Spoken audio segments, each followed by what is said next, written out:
கொஞ்சம்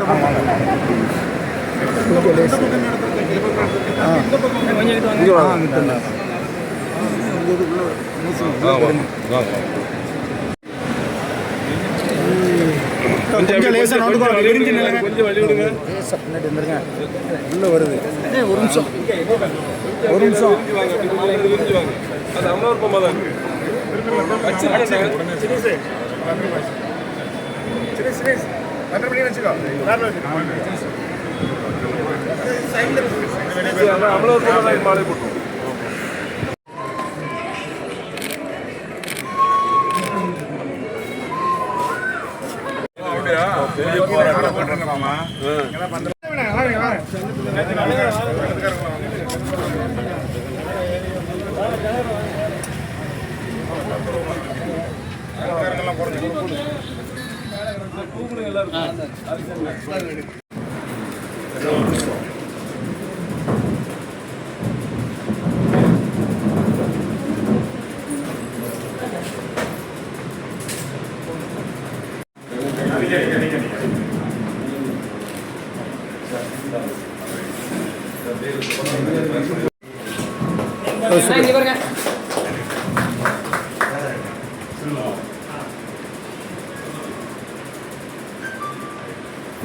சுரேஷன் அண்ணா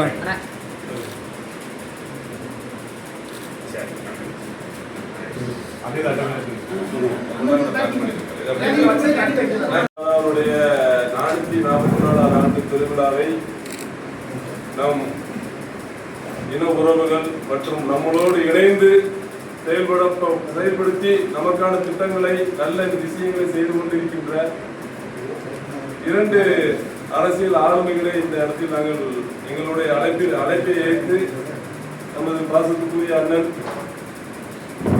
டெல்லி பாராளுமன்ற உறுப்பினர் அண்ணன் கான்ஸ்டன்டைன் ரவீந்திரன் அவர்கள் டெல்லியிலிருந்தும் நாம் எப்போதெல்லாம் இந்த பகுதி மக்களுக்கான கடற்கரை சார்ந்த மக்களுக்கான சில உதவிகளை எந்த முறை கேட்டாலும் ஒரு சின்ன சடை இல்லாமல் அதை திறம்பட நின்று நிறைவேற்றி கொடுத்திருக்கின்ற வணக்கத்துக்குரிய தூத்துக்குடி மாநகர மேயர் எனது பாசத்துக்குரிய அண்ணன் திரு ஜெகன் பெரியசாமி அவர்களையும் இந்த நிகழ்ச்சிக்கு வருக வரவேற்கிறோம். இன்னொன்று என்ன கேட்டீங்கன்னா, வரக்கூடிய இந்த காலங்களில் இவங்க 2 பேருமே ஒரு அண்ணன் தம்பியாக தான் இந்த நிமிஷம் வரைக்கும் பழகிட்டு இருப்பாங்க. ஜெகன் அண்ணா இருக்கட்டும், எங்க அண்ணனா இருக்கட்டும், ஒரு நெருக்கமாக தான் இருக்கிறாங்க. இவங்களுடைய தேவை இந்த கடற்கரை மக்கள், கடலோடி மக்களுக்கான பங்களிப்பை நீங்கள் இன்னும் சிறப்பாக செயல்படுத்த வேண்டும் அப்படின்னு உங்கள்கிட்ட நாங்கள் இந்த இடத்துல ஒரு கோரிக்கை வைக்கிறோம். அது இல்லாமல் மேயர்கிட்ட நான் 2 கோரிக்கையை கேட்டிருந்தேன். அது இந்த இடத்துல எல்லாரும் முன்னாடி சொல்றதுக்கு என்னுடைய ஆசை. நகரத்தினுடைய மைய பகுதியில் இருக்கிற ஐயா ராவூர் குருஸ்பராங்க அவர்களுடைய திருவுருவச் சிலையை கொஞ்சம் புறநாய்வு பண்ணி அதை சீரமைத்து தர வேண்டும் என்று ஒரு 2-3 முறை கோரிக்கை வைத்திருக்கிறேன். ஏறத்தாழ இந்த முறையை செஞ்சு தந்துருவாங்கன்னு நினைக்கிறேன்.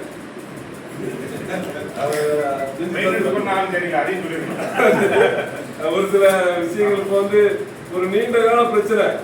ரோஸ் கார்னர்ல இந்த பேர் பிளாக் பதிக்கிறதுக்காக பல்வேறு முயற்சிகள், பல்வேறு இடையூறுகள், இது எல்லாத்தையும் கடந்து இந்த விஷயத்தில் அண்ணனோட நாங்களும் நின்றோம்.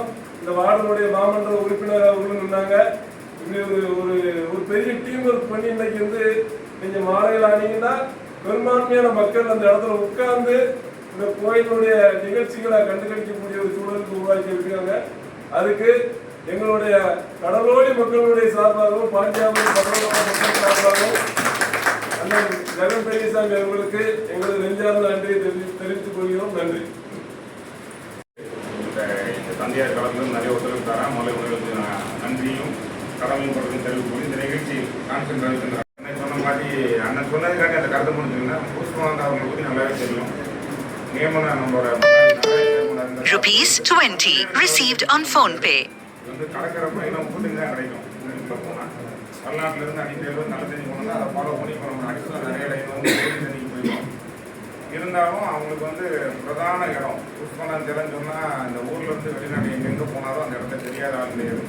அதை நம்ம கழக ஆட்சி அமைச்சோம்னா 2022 எங்களுக்கு முதலமைச்சர் வாய்ப்பு கொடுத்துச்சுல எங்களுக்கும் அதில் ஒரு பங்கு வந்துச்சு பணியாற்ற. நான் ஒரு மணிமண்டபம் கட்டணும்னு ஒரு நாள் கோரிக்கை நம்மளோட மக்களோட முதல்வராக இருக்க எங்கள் தலைவர்கள் நிறைவேற்றி கொடுத்தாரு. அதுக்கு இடம் எம்ஜிஆர் பூங்கான்னு சொல்கிறோம், அது பக்கத்தில் நிறைவேற்றி மாற்றி கொடுத்து இடம் வந்து நல்லா பராமரிக்கப்பட்டு வருது. அப்பவுமே என்னாச்சுன்னா வருவார், நம்மளோட குறைமையை எல்லாத்துக்கும் கூட வருவார், குறிச்சு பண்ண சரி பண்ணுங்கன்னு பாரு. இங்கே ஏற்கனவே ஒரு நம்மளை சார்ந்த உங்களை சார்ந்த நபர் நம்மளை சார்ந்த நபர் தான் அதை மெயின்டைன் பண்ணிட்டு இருக்காரு. சரியில்லை மாற்றணும்னு இருக்காங்க. வருங்காலத்தில் எடுத்து அது மாநகராட்சிலாம் பராமரிச்சுட்டு இருக்கு. இருந்தாலும் இந்த கார்டன் மெயின்டைன் மட்டும் கொடுத்துருக்கோம். சரியில்லாம் மாற்றி அது நம்மளே நேரடியாக பராமரிக்கப்படும் சொல்லியிருக்கேன். அதில் படிக்கடி சரியில்லைன்னாரு, கிரானைட் வச்சு போட்டு கொடுத்துருங்க. சிலையை டச் பண்ணக்கூடாது, படியை மட்டும் டச் பண்ணுங்க, அந்த மாதிரி பண்ணி கொடுத்துருவோம்னு சொல்லியிருக்கிறேன். வேறு என்னன்னாலும் உங்களோட இணைஞ்சு பணியாற்றியே கொண்டு இருக்குன்னு தெரிவித்துக்கிறேன். வாய்ப்பு இருக்க அனைத்து நிர்வாகிகளுக்கும் அண்ணன் உங்களுக்கு அனைவருக்கும் பத்திரிகையாளர்களுக்கும் நன்றி. நானும் இன்னைக்கு நேற்றல்ல, ஏறத்தாழ ஒரு 12 ஆண்டு காலம் தலைவர் தளபதியோடு எப்படி இணைஞ்சி பணியாற்றிட்டு இருக்கோமோ அந்த மாதிரி தம்பி ஜெகனிடம் அவர் மாநகரத்தை பொறுத்த வரைக்கும் வணக்கத்திற்குரிய மேயர், என்னை பொறுத்த வரைக்கும் எங்கள் அண்ணன் பெரியசாமியின் மகன் ஜெகன். அதனால அவருக்கு எனக்கு அந்த உறவு உண்டு. இனிமேல் இதுவரைக்கும் அவர் தொடர்ந்து நமது கோரிக்கைகளை அவர் செய்திருக்கிறார், இன்னும் செய்வேன் என்று இருக்கிறார். ஒருவேளை அவரோடு சேர்ந்து இன்னும் ஏதேனும் செய்ய வேண்டிய சூழல் வந்தால் அதை உறுதியாக செய்வதற்கு நானும் தயாராக. இதற்கு முன்னால் ஒருகை ஓசையாக இருந்தது, இனிமேல் அது இருகை ஓசையாக ஒலிக்கும். அந்த ஒரு உத்தரவாதத்தை தருகிறோம். நாம் அடையாளத்திற்காக ஒவ்வொரு சங்கங்கள் வைத்துக் கொண்டாலும் ஒட்டுமொத்தத்தில் அடிப்படையில் நாம் பிறந்த ஊர் என்று சொல்லுகிற போது அது ஒரு கடற்கரை கிராமம் என்று சொல்லுகிற போது ஏறத்தாழ 1070 கிலோமீட்டர் அந்த மண் நீளம் இருக்கு. எந்த மண்ணும் எதை தாண்டியும் போய்விடும். கடற்கரைக்கு இருக்கிற மிகப்பெரிய ஒரு வரப்பிரசாதம் என்னவென்றால் உள்ளூர்களிலே பிறந்தவர்களுக்கு அந்த மண்ணின் ஒற்றுமை குறையும். ஒரு மண் தேரி மண்ணா இருக்கும், ஒரு மண் குறுக்கு மண்ணா இருக்கும், ஒரு மண் களிமண்ணா இருக்கும். ஆனால் இந்த கடற்கரைக்கு மட்டும்தான் ஏறத்தாழ இணையத்தில் இருந்து ஆரம்பித்து பழவேற்காடு வரைக்கும் ஒரே மண்ணாக இருக்கு. எனவே அந்த உணர்வுகளோடு இணைந்து நாம் பணியாற்ற வேண்டும். அதை நோக்கித்தான் நமக்கு இந்த ஒரு பதவியை நமது மாண்புமிகு முதல்வர் தளபதி மு.க. ஸ்டாலின் அவர்கள் மக்களுக்கு நாம் செய்யணும். எனக்கு தெரிஞ்சு அண்ணன் வலமுறை ஜானுக்கு பிறகு 45 ஆண்டு காலம் அவருக்கும் கொடுத்தது திமுக தான், நமக்கு தந்ததும் திமுக தான்.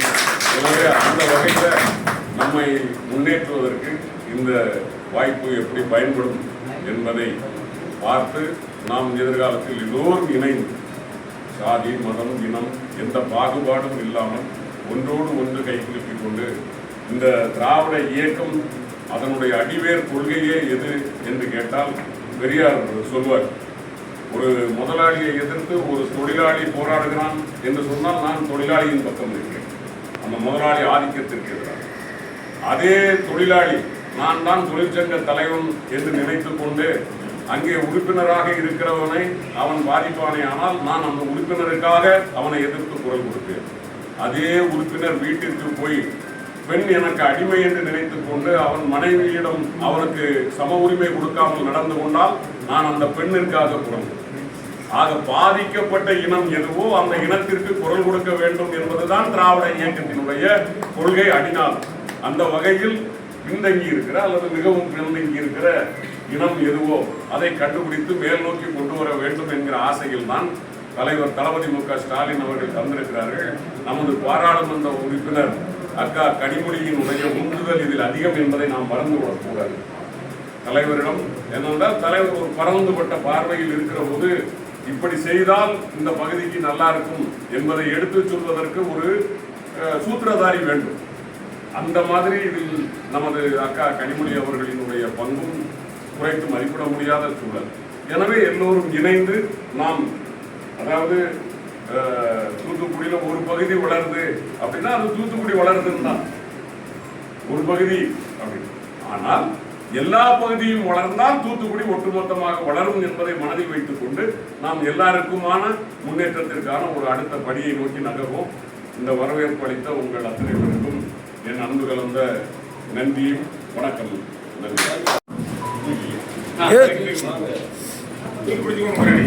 கொஞ்சம் நவலுங்க ஏக்கா ஏக்கா கொஞ்சம் நவளுங்க.